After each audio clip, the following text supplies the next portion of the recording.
여러분, 회복을 위한 유일한 길, 길르앗이라는 제목으로 오늘 말씀을 선포하도록 하겠습니다. 자, 여러분 한번 볼까요? 자, 구약이 있고 성경은 구약이 있고 신약이 있죠. 네, 구약의 구조를 보면요, 저기 율법서라고 써 있어서 왼쪽에 초록색으로 창세기, 출애굽기, 레위기, 민수기, 신명기, 모세오경이죠. 이것이 율법서고 그 밑에 있는 책들이 여호수아부터 역사서예요. 그리고 욥기, 시편, 잠언 뭐가 있어요? 전도서, 아가서까지는 시가서라고 합니다. 그 다음에 선지서는 대선지서와 소선지서가 있어요. 여러분 요 정도는 알아야 되겠대요. 여러분 구약에 뭐가 있는지 알아야죠. 그래서 선지서는 대선지서가 있고 소선지서가 있는데 그건 뭐 선지서가 크고 작은 게 아니라 이 책의 분량에 따라서 대선지서와 소선지서로 나눴습니다. 오늘 우리가 함께 나눌 예레미야서는 대선지서에 들어가요. 많거든요, 분량이. 그래서 저기 보면 이사야 다음에 예레미야가 있죠. 대선지서에 속하는 겁니다. 예레미야, 그리고 선지서들을 보면 다 이름이 많아요. 거의 다 선지서의 그 제목은 선지자의 이름입니다. 역사서에 이름이 나오는 것은 룻하고 에스라와 느헤미야와 에스더, 요렇게는 이름이 나오죠. 그리고 선지서는 다 모든 선지서가 선지자의 이름으로 되어 있습니다. 예레미야는 그래서 뭐예요? 선지자의 이름이죠. 마흔주 이런 이름이라는 거예요. 자, 그 다음에 또 그 다음을 넘겨보세요. 자, 그 구약을 보면요, 맨 아래쪽 왼쪽 아래에 보면은 하나님이 천지를 창조하셨잖아요. 태초에 창조 시대가 있어요. 그 다음에 족장 아브라함, 뭐 이삭, 뭐 야곱 이렇게 이루어지는 족장 시대가 있고, 그 다음에 애굽에서 노예로 살던 그 이스라엘 백성을 출애굽해서 광야를 살던 왼쪽에 파란색 있죠? 그 다음에 가나안 땅 정복 시대는 여호수아가 나오겠죠. 그 다음에 사사 시대가 있고, 그 다음에 단일 왕국은 뭐냐면 다윗이 통일을 했잖아요. 통일 왕국. 그 다음에 다윗의 아들이 또 이제 아들과 여로보암과 르호보암이 남과 북으로 나눠서 분열 왕국이에요. 그리고 이제 우상을 숭배하고 막 그러니까 나라가 망하고 포로로 잡혀갔죠. 그래서 포로 시대예요. 그 다음에 포로가 다시 돌아왔습니다.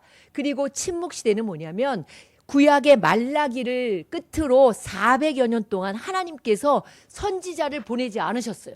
침묵했던 그 침묵 시대. 그래서 이렇게 화살표로 이렇게 이어져 있잖아요. 이것이 굉장히 중요합니다. 이런 그 순서대로 구약이 이렇게 구약의 구조가 되어 있습니다. PPT가 필요한 분은 언제든지 얘기하십시오. 자, 그러면 예레미야는 언제의 사람이에요? 예레미야는 어디에 화살표가 됐어요? 자, 분열 왕국의 마지막 남유다가 망해가는 그때에. 자, 한번 볼까요? 자, 나라가 통일 왕국. 다윗은 하나의 나라였어요.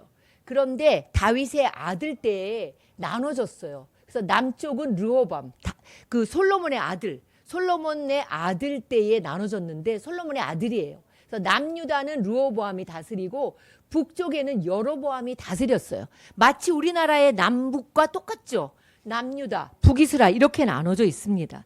그러면 예레미야는 언제 사람이냐? 남유다에 이제 거의 망해가는 때에 그 선지자의 사명을 감당한 사람이 예레미야예요. 근데 예레미야의 별명이 있어요. 눈물의 선지자라고 부릅니다. 이제 하나님의 심판으로 이제 망하는 이 조국 남유다를 위해서 눈물을 흘리면서 하나님의 말씀을 선포한 진실단 선지자가 바로 예레미야예요. 북이스라엘은 먼저 망했어요. 한 40-50년 전에 북이스라엘은 우상 숭배의 죄를 너무 많이 짓다가 아수르라는 나라에게 망했습니다. 그리고 이제 남쪽 유다가 남았는데 남쪽 유다도 그러면 정신을 차려야 되는데 이방신을 쫓아서 더 우상 숭배를 하고 하니까 이 남유다도 140년인가 그 정도 있다가 하나님의 심판을 피할 수가 없게 된 거죠. 그런데 그 나라가 망할 때는 어때요? 거짓 선지자들이 막 일어납니다. 얼마나 거짓 선지자들이 많았는지 알 수 없어요. 그래서 유다의 백성들이 듣고 싶어하는 예언만을 하는 거죠. 돈을 받고 듣고 싶어하는 예언을 하니까 백성들에게 인기가 많았어요. 그리고 그들은 뭐냐면 좋은 얘기만 하는 거예요. 하나님 심판이 어디 있어? 그리고 안전하다고 이렇게 외칩니다. 그러니까 왕이나 지도자들이나 백성들도 모두가 거짓 선지자들의 달콤한 말에 유혹을 받은 거예요. 그러나 여러분, 누구의 말이 맞았습니까? 결국은 유다는 예레미야 선지자의 말대로 바벨론에게 망하게 된 거예요. 자, 그 다음 PPT를 볼까요? 자, 예레미야 선지자.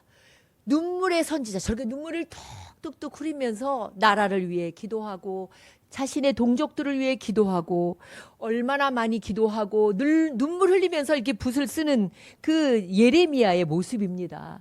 그런데 그 당시에 거짓 선지자들은 거짓 붓으로 쓴 거죠.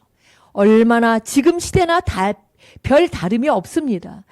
예레미야 선지자는요, 하나님이 예레미야 선지자에게 바벨론 군대가 쳐들어오는 말바굽 소리를 듣고 있었어요.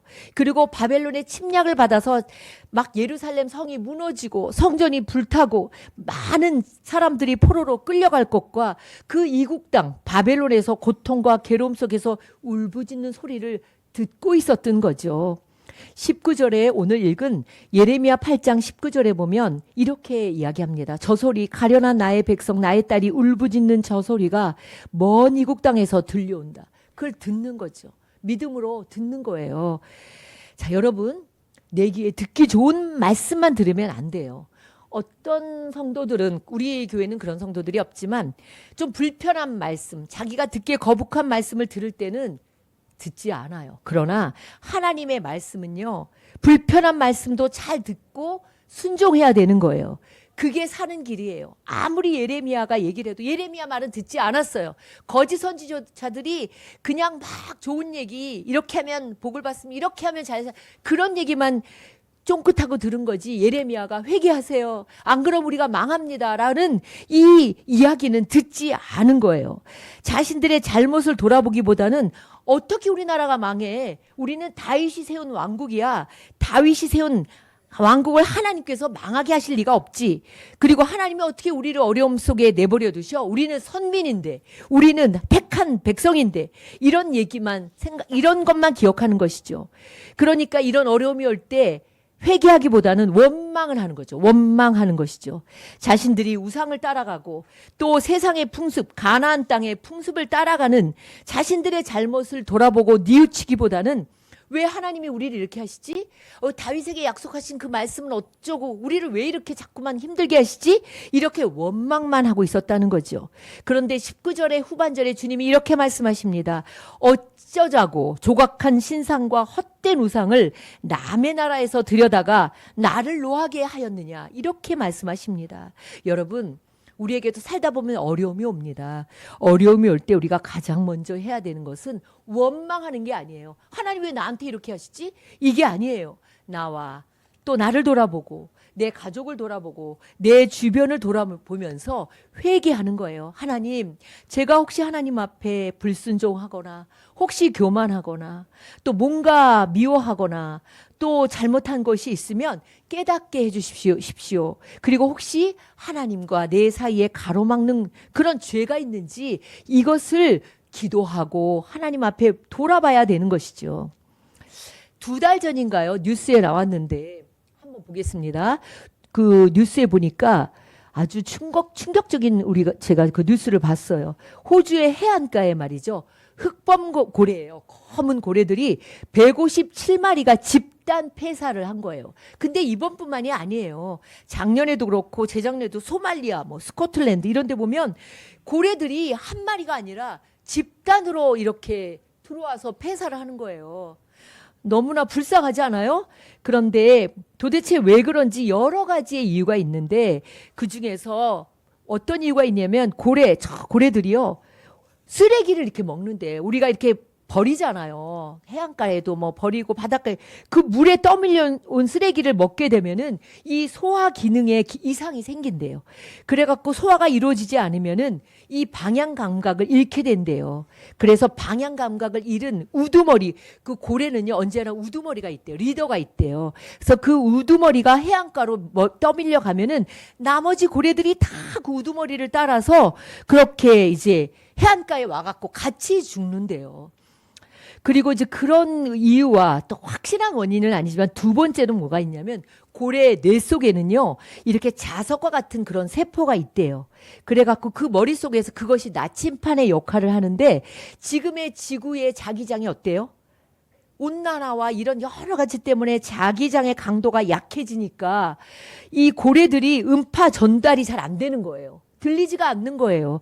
그래갖고 방향 감각을 잃어버려서 이렇게 혼란을 겪게 되는 것이죠. 방향 감각을 상실한 채 헤매다가 결국은 해안가에 떠밀려 와갖고 떼죽음을 당하는 그 고래의 모습들을 볼 수가 있습니다. 사랑하는 성도 여러분, 우리도 하나님의 형상대로 지음을 받은 우리가 이럴 수 있다는 거죠. 세상을 좋아하고 또 세상의 어떤 풍속을 따라가다 보니까 이 어떤 그 하나님의 음성을 자꾸 멀어지는 거죠. 하나님의 음성과 멀어지니까 삶의 목적을 잃어버리고 방향 감각을 상실해버리니까 어떻게 돼요? 길을 잃어버리는 거예요.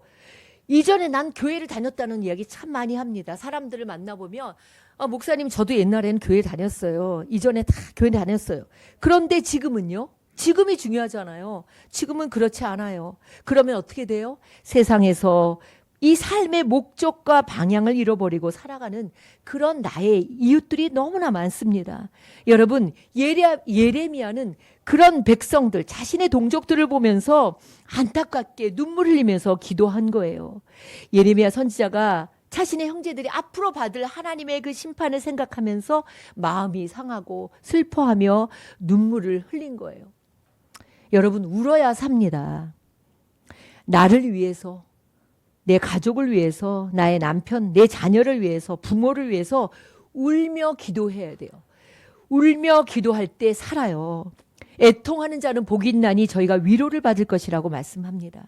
울어야 돼요, 여러분. 여러분의 그 눈물의 병에는 얼마큼의 눈물이 담겨 있습니까? 저도 이 말씀을 준비하면서 내가 정말 눈물 흘리며 애통해 하며 나라를 위해 그리고 나의 이 참으로 죽어가는 많은 영혼들을 위하여 내가 그렇게 눈물 흘리며 기도했나? 옛날에는 정말 그 기도원에 가서 양동이 하나로는 눈물을 흘렸을 거예요. 양동이 정말 하나님께서 그렇게 울도록 눈물로 기도하도록 한 적이 있습니다. 여러분, 눈물은요 하나님의 특별한 선물이에요. 우리의 마음을 치료하는 치료제예요. 눈물도요 과학자들이 그러는데 짠맛이 있고 싱거운 맛이 있대요. 짠 눈물은요 감정적인 눈물이에요. 내가 슬퍼서 울고 기뻐서 눈물 흘리고 이런 감정적인 그런 눈물은요 그 속에 류신 아시죠? 여러분 많이 광고하잖아요. 류신, 또 프로락틴, 단백질 이런 것들이 포함되어 있어서 짠맛이 느껴진대요. 그 류신 같은 건 면역력이 향상되는 거잖아요. 그러니까 이런 감정적으로 내가 애통하면서 흐리는 눈물은요, 우리한테 굉장히 이 건강에 긍정적인 영향을 미친대요. 근데 싱거운 눈물이 있어요. 이런 거 있잖아요. 인공 눈물로 녹았고 눈물 흘리는 거. 아니면 나이가 들면 이렇게 권사님 이렇게 눈물이 이렇게 나잖아요. 이런 거는 그렇게 좋은 눈물이 아닌 거예요. 싱거운 눈물인 거예요. 그리고 눈물길이 막혀가지고 이렇게 뚫었을 때 나오는 그런 눈물, 이런 것들은 그렇게 좋은 눈물이 아닌 거예요. 여러분, 눈물이 우리의 영혼을 회복시킵니다. 그래서 눈물이 축복인 거예요. 그렇다면 여러분 언제 울어야 합니까? 내가 정말 하나님 앞에 돌이키고 싶을 때, 내가 삶의 방향을 바꾸고 싶을 때 하나님께 나와서 울어야 되는 거예요. 하나님, 난 정말 다시 제대로 살고 싶습니다. 하나님, 저를 살려주세요. 나에게 정말 하나님께서 나를 도와주세요. 이런 살고 싶을 때 울어야 된다는 거죠. 또 뭐 하나가 있어요. 내가 도저히 용서할 수 없는데 용서해야 될 때 울어야 되는 거예요. 요셉이 그랬잖아요. 형제들이 와가지고 그렇게 곡식을 달라고 할 때 요셉이 방에 들어가서 하나님 앞에 엄청나게 울었습니다. 용서해야 될 때 내 힘으로는 안 돼요. 용서할 때 울어야 되는 거죠. 그리고 여러분, 기도할 때 여러분 많이 우셔야 합니다. 어떻게 울어야 합니까? 남에게 보여주기 위한 울음은 안 돼요. 중심으로 회개하는 울음이 되어야 되는 거예요. 시편 34편 18절 함께 읽도록 하겠습니다.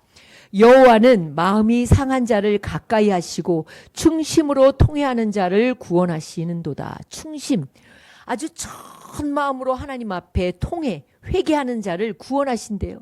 그리고 마음이 상해서 하나님 앞에 우는 그 사람을 가까이 하신대요. 그럼 여러분 누가 울어야 합니까? 여자만 울어야 돼요?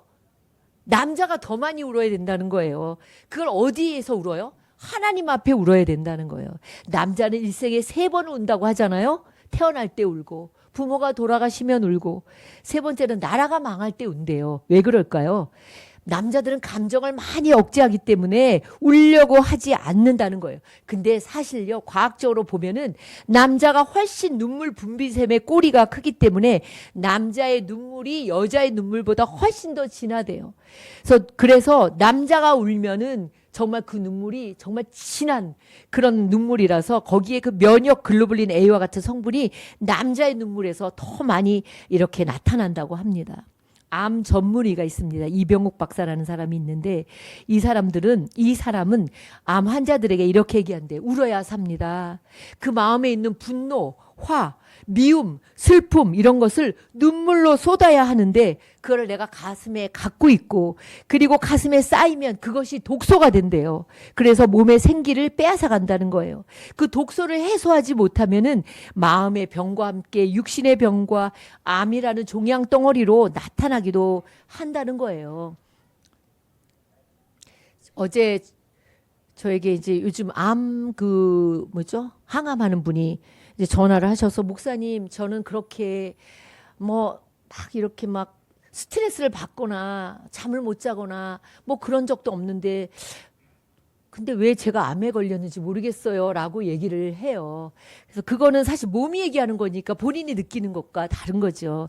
그래서 제가 그럴 수도 있죠. 그럴 수도 있어요. 다른 사람들보다 잠도 잘 자고 스트레스 덜 받는 것 같은데 왜 나에게 이런 병이 와서 항암을 지금 한 18번인가 이렇게 항암을 하고 이제 6월에 마지막 항암을 하고 7월이 되면 또 수술을 해야 되고 앞으로도 또 방사선 하는데 10여 차례의 방사선이 남았어요 라고 얘기를 할 때 제가 위로해 주면서 그럴 수 있죠. 그러나 그 사람의 어떤 마음속에 자기도 모르는 사이에 쌓여있는 그런 것들이 그렇게 될 수도 있지만 그건 우리가 알 수 없습니다. 어쨌든 우리가 독소를 해소하지 않으면은 그것이 우리에게 병이 된다는 거예요. 그래서 사람이 30분 웃기는 어렵대요. 근데 30분을 울 수 있다는 거예요. 30분을 웃으면 어떻게 돼요?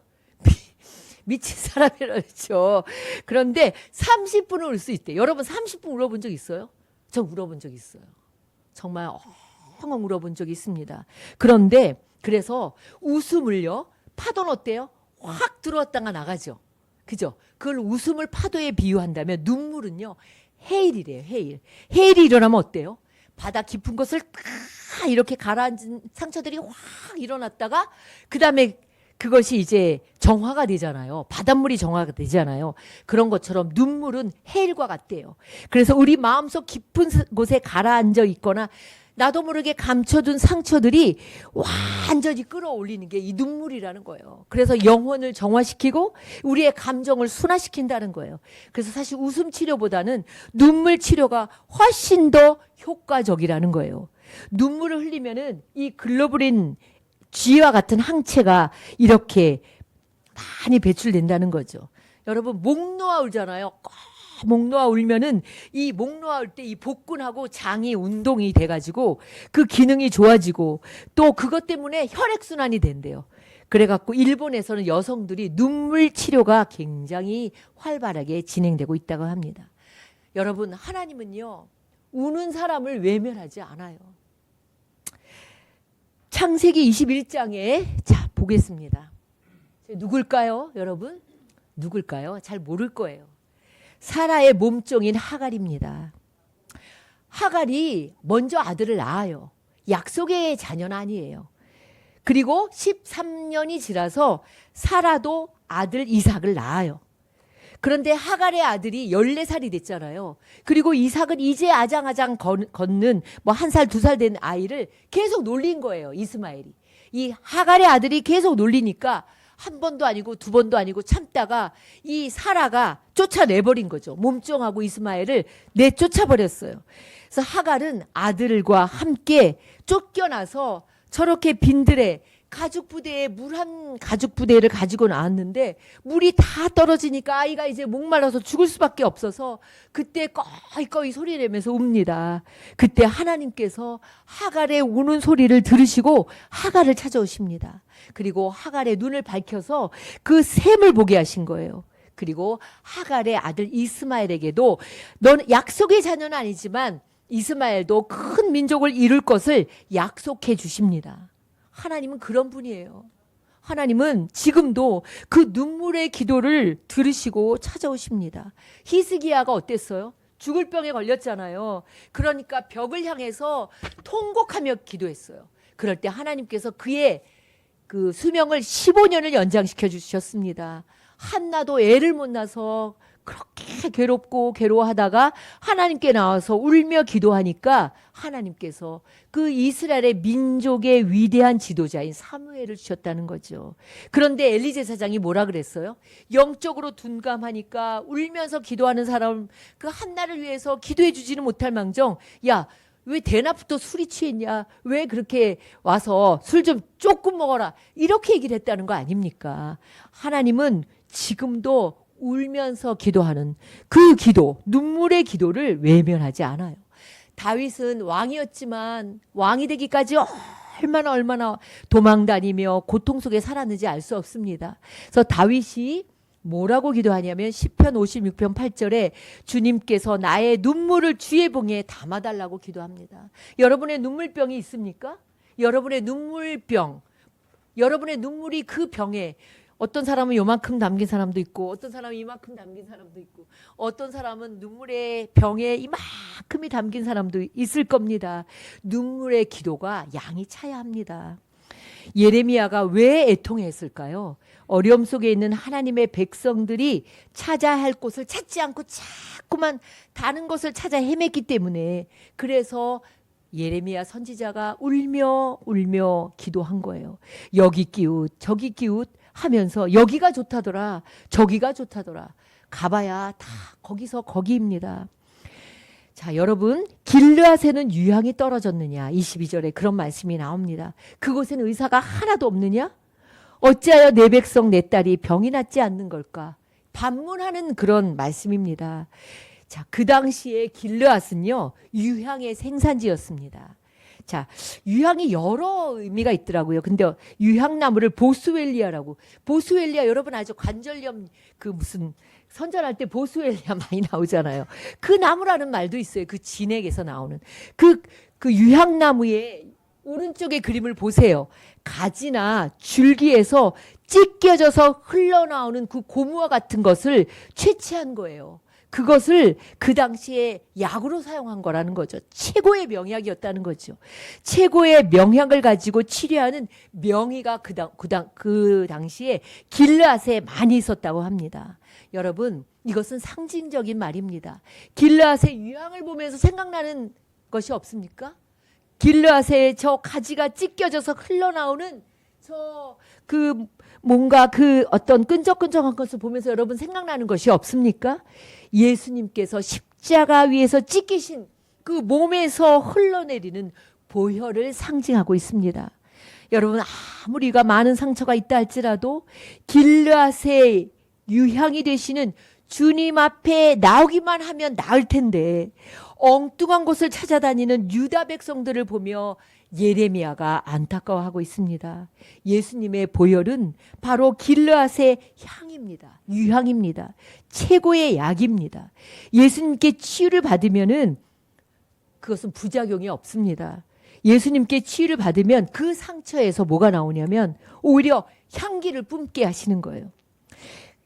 여러분, 간증을 한번 들어보세요. 하나같이 다 상처투성인 사람들입니다. 아픔이 있고 실패가 있고. 제가 찬송가의 그 해설을 보면은 그 주옥 같은 찬송가를 지은 사람들이 그냥 그냥 찬송가를 지은 게 아니에요. 그들이 아픔과 고통 속에서 예수님을 만나서 치유를 받고 변화를 받고 그 속에서 그리스도의 향기를 뿜어내는 사람들의 이야기인 거예요. 그래서 다른 거예요. 예수 믿는 사람들은 뭐가 다르냐면 상처가 없는 사람들이 아닌 거예요. 상처가 있고 아픔이 있고 실패가 있고 고통이 있었지만 그 와중에 하나님을 만나고 예수님을 만나서 예수님으로부터 치유를 받고 나니까 그들이 뿜어내는 향기는 다른 거죠. 그래서 저는 사람들을 만났을 때 말을 들어보면 압니다. 아, 저 사람은 정말 아픔과 고통이 있었지만 그 주님의 그 상처, 주님의 그 보혈로 그 아픔을 치유를 받아서 정말 그리스도의 향기를 뿜어내고 있구나. 그래서 은혜가 되는 거예요. 그래서 향기가 나는 거예요. 우리가 교회에 나와서 뭐 향수를 많이 뿌려서 향기가 나는 게 아니죠. 그의 아픔 속에서 고통 속에서도 예수님을 만나서 예수님으로부터 주시는 그 향기를 뿜어내는 그리스도의 향기를 뿜어내는 그런 사람들, 그런 사람들의 모임인 거예요. 그런데 이 남유다의 백성들이 어땠어요? 길르앗의 명약이 있어도 이 약을 쓰지 않으면 어떻게 치료를 받을 수가 있겠어요? 그들은 다 어디로 가요? 자꾸 바벨론을 향해서 가고 애굽을 향해서 가고 뭔가 돈이 더 있는 사람들을 가서 또 뭔가 힘 있는 사람들을 향해서 가는 거죠. 그러나 아무리 명의가 있어도 명의에게 나가지 않으면 어떻게 병을 고칠 수가 있습니까? 아무리 좋은 약이 있어도 그 약을 쓰지 않으면 어떻게 치료를 받을 수 있습니까? 열왕기 1장에 보면 기가 막힌 이야기가 나옵니다. 사마리아에 그렇게 우상 숭배를 하던 아합이 죽은 다음에 그 아들 아하시아가 왕이 됐어요. 그리고 이렇게 난간을 이렇게 거닐다가 난간에 뚝 떨어지면서 다친 거예요. 그래서 일어나지를 못했어요. 몸져 누웠어요. 그런데 이 사람이 병사 2명을 에그론이라는 곳에 가서 바알 신전에 가서 바알의 바알 점쟁이들이 있을 거 아니에요? 그들에게 가서 물어보라 그래요. 내가 이 침대에서 일어날 수 있을지 아니면 내가 그냥 여기에서 그냥 이렇게 누워있을지를 물어보라고 하는 거예요. 그때 주님의 천사가 그 당시에 아합 때의 가장 강력한 선지자가 누구예요? 엘리사죠. 엘리사에게 와서 알려줬어요. 그러자 엘리사가 그 2 사신을 따라가서 그들을 쫓아냈어요. 그리고 뭐라고 얘기했냐면 이스라엘엔 신이 없습니까? 왜 바알세불에게 가서 물어봅니까? 그렇게 물어본 거죠. 그리고 어떻게 됐어요? 아하시아는 결국 죽고 맙니다. 여러분, 우리가 믿는 하나님, 우리가 믿는 예수님은 그냥 그런 그들의 어떤 신 중에 하나가 아닌 거예요. 하나님을 바로 믿어야 돼요. 그래서 저는 여러분에게 예배를 왜 강조하냐면 어차피 하나님을 믿는데 제대로 믿어야죠. 반쪽 신앙이면 거둘 것이 없어요. 하나님 앞에 온전한 마음으로 온전하게 하나님께 내 마음을 드려야 하나님의 은혜를 받죠. 이것도 아니고 저것도 아니면은 아무것도 아닌 거예요. 여러분, 길르앗은요 또 어떤 곳이었냐면 그 당시에 도피성 중에 하나였어요. 도피성이 뭐냐면 참 하나님은 너무나 좋으신 하나님이에요. 이제 가나안 땅에 들어가면 성읍 6개를 이렇게 다 동쪽과 서쪽에 가장 그 지파들이 달려가기 좋은 곳에다가 6개의 성을 도피성으로 만들어 주셨어요. 그 도피성은 뭐냐면 내가 알지 못하고 도끼질을 하다가 누군가를 뒤에 있다가 죽일 수도 있잖아요. 그리고 또 뭔가 나쁜 사람이 나를 막 이렇게 할 때 정당방위로 내가 살인할 수도 있잖아요. 억울한 일을 또 뭔가 억울한 일을 당한 사람들이 이렇게 피해서 살아갈 수 있도록 정해 주신 곳이 저렇게 6군데예요. 그 중에 하나 빨간 곳의 이름이 뭐예요? 바로 길르앗이잖아요. 길르앗 라못. 길르앗 유향이 나는 길르앗 라못이에요. 길르앗은 바로 도피성이에요. 길르앗은 바로 우리의 피난처를 하나님께서 우리의 피난처가 되시는 길르앗은 우리의 피난처인 거예요.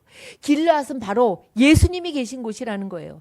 길르앗의 향유는 뭐예요? 아까 나무의 그 줄기를 긁었을 때 나오는 그 진액, 예수님의 보혈이라는 거예요.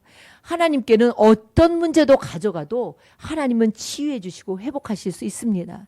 사랑하는 성도 여러분, 여기저기 갈팡질팡하지 말고 언제나 문제가 있을 때 길르앗으로 달려와야 해요. 예수님께 나와 울면 삽니다, 여러분.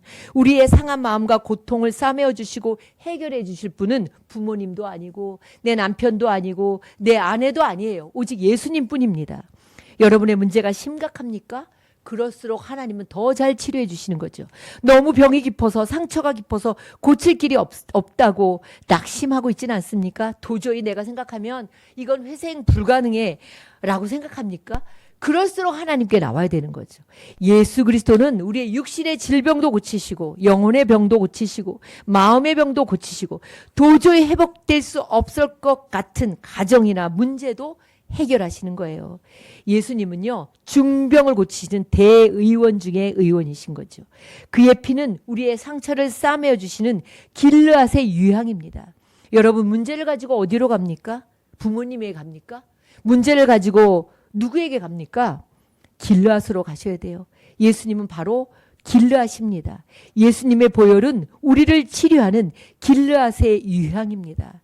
주님께 눈물로 기도하고 애통해하며 기도하면 그 눈물의 기도의 자녀는 망하지 않는다고 하잖아요. 여러분의 눈물의 병이 얼마큼 쌓여 있어요? 눈물의 병에 여러분 얼마큼의 눈물의 기도가 쌓여 있습니까? 하나님은요, 기막힌 어려움도 해결해 주세요. 마음의 고통도 씻어주세요. 제가 여러분에게 여러 번 얘기했을 거예요. 제가 명절에 지금은 이제 기도원이 다 죽었습니다. 그 기도원의 명절에 그렇게 옛날에는 우리나라 사람들이 명절에 기도를 하러 오는 거죠. 갔는데 앉을 자리가 없어요. 저희 그 목사 아들을 데리고 갔죠. 한 뭐 3살인가 4살 정도 됐죠. 그런데 정말 2박 3일을 작정을 갔는데 앉을 데도 없고 뭐 있을 데도 없고, 그런데 정말 기도는 해야 되겠고, 참 그때 명절 때 그렇게 기도할 수밖에 없는 그런 때였어요. 애를 데리고 이제 그 이렇게 노비 같은 데 이렇게 앉아서, 하나님, 내가 얘가 이렇게 막 더워하는데 어떻게 하면 좋습니까? 라고 했는데 방은커녕 아무것도 없는 거죠. 그랬는데 어떤 분이 아는 그 분이 기도를 하려고 방을 잡아놨다가 뭐 일이 생겨갖고 가면서 아들하고 저를 발견한 거죠. 여기 집사님 여기 웬일이세요? 그래서 제가 저 기도하러 왔는데 방도 없고 어떻게 할 수가 없어요 했더니, 자기가 방을 잡아놓고 2박 3일을 기도하러 왔는데 뭐 회사에 일이 생겨가지고 자기가 가게 됐다 그러면서 거기 가서 있으라고 해서 그 방을 주신 거예요. 그래서 그 방에 있으면서 제가 이제 왔다 갔다 하면서 기도를 한 거죠. 하나님 그런 하나님이세요. 내가 기도하려고 했더니 저 아이를 데리고 어디서 어떻게 해야 되지? 그때가 되게 왜 여름이었는지 모르겠어요. 더웠던 것 같아요. 그래서 제가 그때 참 많은 것을 응답을 받지만, 참 내가 기도하려고만 하면 하나님께서 은혜를 주시구나. 그 애를 데리고 어떻게 될지 모르겠는데 그냥 엄청 부산스러웠거든요. 가만히 있지를 못하고 돌아다니고 이러는데 제가 어떻게 하면 좋으나 했더니 하나님께서 그런 은혜를 주신 거예요. 여러분이 내가 기도해야 되겠다라는 모션만 취해도 하나님은 도우시는 거예요. 그리고 그 기도를 들어 응답하시는 거예요. 그래서 보세요. 하나님께서 너무나 많은 기도에 은혜를 주시는 거죠. 저도 하나님의 사람으로, 저의 목사 아들도 하나님의 사람으로 그렇게 기도를 데리고 다닌 그것이 하나 헛되지 않은 거죠. 하나님은 우리의 모든 마음을 보세요. 중심을 보세요. 여러분, 나라가 얼마나 지금 엉망입니까? 여러분, 누가 지도자가 돼도 이거를 정말 하나님께서 이 나라를 참 바로 세워 가셔야지. 지도자들이 다 썩었지 않습니까? 우리가 나라를 위해서도 기도하고 우리의 가족을 위해서도 기도하고 또 하나님 앞에 내 자신을 위해서도 올리며 기도해야 합니다. 그래야 삽니다.